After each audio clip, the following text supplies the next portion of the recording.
या गणेशोत्सवाच्या मंडळाने नवरात्रीच्या मंडळांना विनंती आहे, त्याचबरोबर परिसरातील सर्व दादा देवस्थानांना विनंती आहे, कधीतरी त्या मस्जिदमध्ये जावा.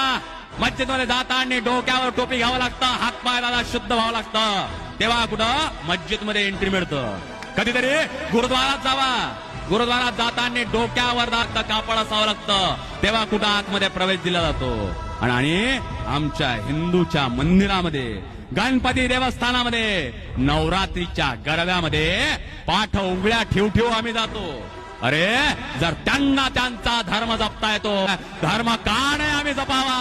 आपला धर्म आपण जपला पाहिजे. या वर्षीपासून सर्व देवस्थानांना, त्या गणपती मंडळांना, त्या नवरात्रीच्या मंडळांना माझी विनंती आहे, या वर्षीपासून प्रत्येक मंदिराच्या बाहेर, पंडालच्या बाहेर एक आचारसंहितेचा बोर्ड असलं पाहिजे, जोपर्यंत भारतीय